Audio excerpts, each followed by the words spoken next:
Ainda mais fidedigno. Mas é muito bacana, isso é muito legal. Mas eu lembro que a gente conversou com você 2 anos atrás e, pô, o Bolsonaro tinha acabado de ser eleito, a gente tava na esperança de ele fazer alguma coisa em relação às armas, né? Ele tinha sido eleito já ou tava pra ser eleito? Eu não lembro agora. Eu acho que não. Acho que ele tava pra ser eleito. Tava pra ser. Ele tava pra ser.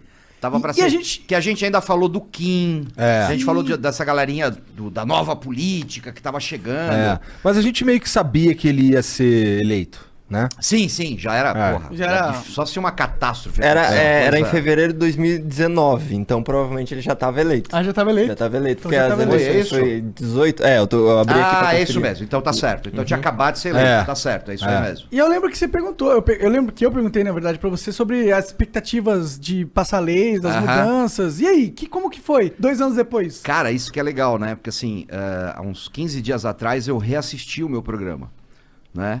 E... Cara, eu não sei se eu fico feliz por acertar ou fico Triste por ter acertado, deprimido por ter acertado, né? Então quem for lá assistir o programa de 2 anos atrás vai ver que foi exatamente aquilo, né? Então assim, eu falo, né, no programa, eu falo assim, ó, tudo bem, a gente tem boas expectativas, mas essa luta é muito dura, é muito difícil, há uma contaminação, há um preconceito muito grande ainda, né? A pessoa, mesmo com boas intenções, quem estava chegando agora na política, ela tem que se adequar, né? Ela tem que entrar no sistema, não tem como escapar disso. Né? A gente falou bastante sobre isso, assim, o pessoal que estava sendo eleito pela primeira vez. Entendi. Se eles iam conseguir realmente... Isso, pode né? crer, se não iam virar políticos. Exato. Né? E vira, é inevitável isso. Né? Aliás, foi por isso que eu sempre me mantive longe da política eleitoral. Né? Política a gente faz, todo mundo faz política. Claro. Né? Agora, tu tem ser a tua agenda eleito, e tu quer... Exatamente. Agora, ser eleito é completamente diferente. Né? Eu sempre me mantive distante disso, nunca caí nessa tentação maldita. Já né, deve ter te procurado, né? Sim. Pô, 2018, cara. 2018, a gente estava no auge, o Bolsonaro estourado, né? Se eu tivesse saído candidato, pô, sei lá, mudava o meu nome, Benê da Bala Bolsonaro, pronto, 1 milhão de votos, entendeu? Verdade. Teve uma galera que foi eleita assim, né? Sim. Na sombra do cara. Muito, né? só fazendo arminha com a mão. Total. E depois mudou a arminha, virou assim, coisa assim. Aqui a pauta de vocês, ó. Infelizmente, política. Então cara. não avançou muita coisa, você diria? Não, muito pouco. Assim, O que avançou? a gente teve algumas boas mudanças, né? Uma das principais foi a questão dos calibres, que a gente tinha muitas restrições, né? Então, por exemplo, né, pessoal aí que não conhece o assunto, não conhece calibre, a gente podia ter o cidadão, o civil, né? Eu, vocês e tal.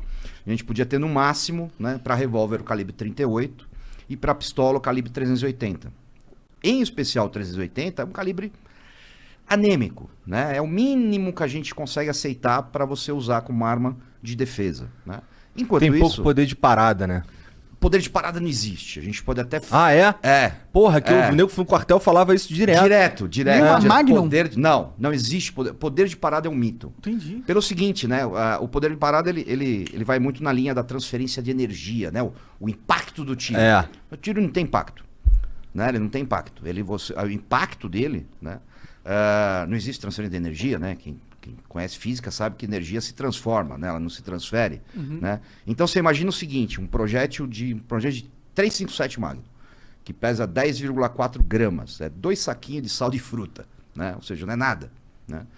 Qual a energia que ele precisaria para tirar um corpo de 85 quilos, jogar esse corpo para trás? Não existe, cara. É a mesma coisa você sair correndo, bater sua cabeça no cargueiro para ver se ele balança. Não vai balançar. Né?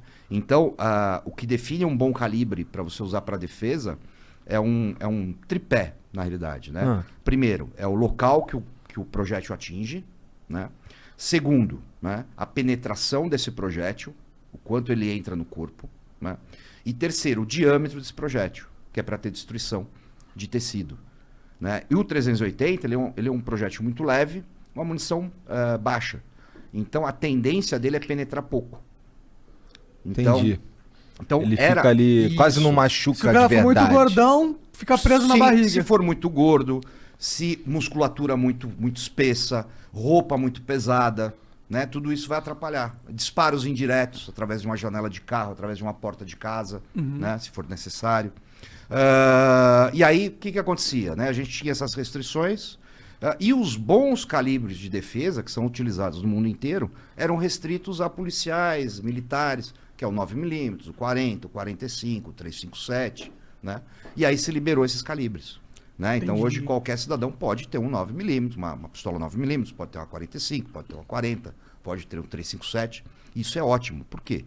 Porque não é um calibre que mata mais, como algumas pessoas gostam de imaginar. Né? É um calibre mais efetivo para você tirar um agressor de combate. Porque assim, se eu tiver que usar minha arma, né, é porque minha vida depende disso. Né? Se minha vida depende disso, quanto mais rápido esse agressor cessar a agressão dele, parar a agressão dele, mais chance eu tenho de sobreviver. Então esses calibres mais efetivos são necessários. Isso foi uma mudança muito boa mesmo. Né? E tivemos algumas outras, né? Como por exemplo a questão da efetiva necessidade. Uma forma meio macarrônica, mas o que é efetiva necessidade? Efetiva necessidade é o seguinte: quando você vai lá comprar uma arma, então as regras continuam as mesmas, né? Você tem que ter no mínimo 25 anos, não pode estar sofrendo nenhum tipo de processo criminal, não pode ter nenhum tipo de passagem na polícia, etc.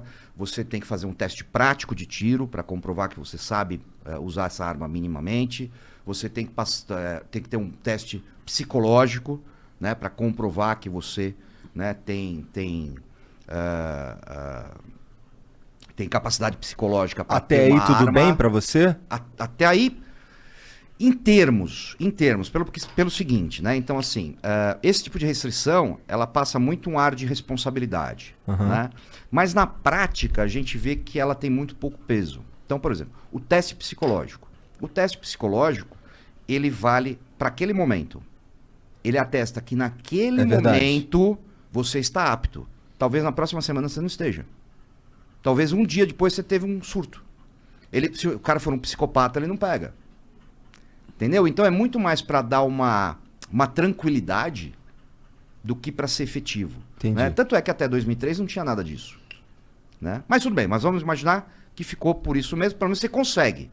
Né? São barreiras que você consegue vencer, vai sair mais caro, exclui muita gente mais pobre. Isso é um problema da nossa legislação muito grave, né? Porque assim, os mais pobres e que normalmente têm menos acesso à segurança pública, né, são os que não vão conseguir comprar uma arma legalizada. Sim. O imposto está muito alto. O imposto é mais de 75%. Entendi.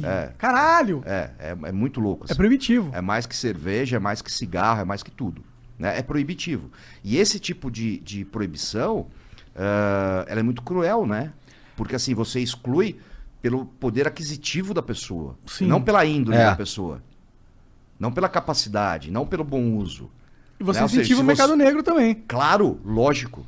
Né? Pô, então se você é pobre, o cara é pobre, então é melhor ele não ter arma, porque pobre comete crime. É um elitismo, é uma lei com uma carregada de elitismo. Sim, né? é elitista. Totalmente. Totalmente. E aí, depois de tudo isso vencido, você ainda tinha que apresentar lá uma declaração de efetiva necessidade. Ou seja, você tinha que escrever lá para o delegado da Polícia Federal por que você tinha que ter uma arma na sua casa. Só que isso é extremamente subjetivo. Você concorda? Não tem categorias. Não Você tem nada. meio que escreve lá e... Você escreve e fala assim, poxa... Tomara que o delegado curta. É isso aí, né? Pô, tá tendo muito assalto no meu bairro. Eu vi uma negativa, né? Onde a pessoa colocou essa justificativa. Falou, já tive 3 casas já foram roubadas na minha rua e a gente tá com medo e eu quero ter uma arma para me defender. E a negativa do delegado negou, falou assim, não, negado o pedido porque vão roubar sua arma. Ué? Caralho. Aí caralho. Serão? Isso. Olha que loucura.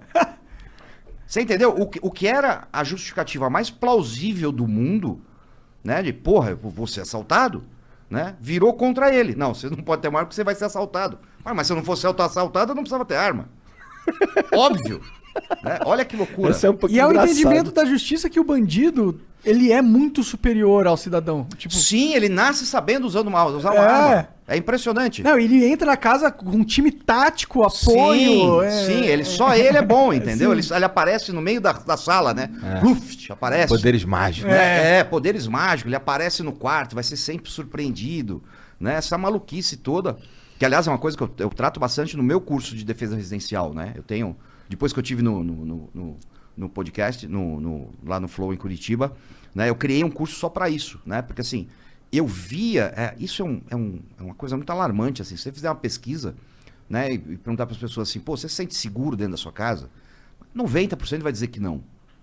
Cara, isso é muito assustador, né? Você viver num país onde, porra, 90% das pessoas não se sente segura dentro da própria casa. Cara, isso não pode acontecer, né? Isso não poderia acontecer, é terrível. O que a gente pode fazer hoje em dia é encher de câmera. Mas isso, encher de câmera, tu vai ver que o cara te roubou. Isso, exatamente, né? Você vai mandar pros amigos depois no WhatsApp, falar, ó o cara entrando na minha casa, olha ele dando na minha cara, né? Olha ele fazendo xixi no tapete, entendeu? É isso, cara, infelizmente é isso. Fala pessoal, obrigado por assistir a mais um corte. Peço que nos prestigie com seu like e que se inscreva em nosso canal para estar a par dos melhores cortes. E peço que também não se esqueça de dar uma conferida na entrevista completa. Até a próxima!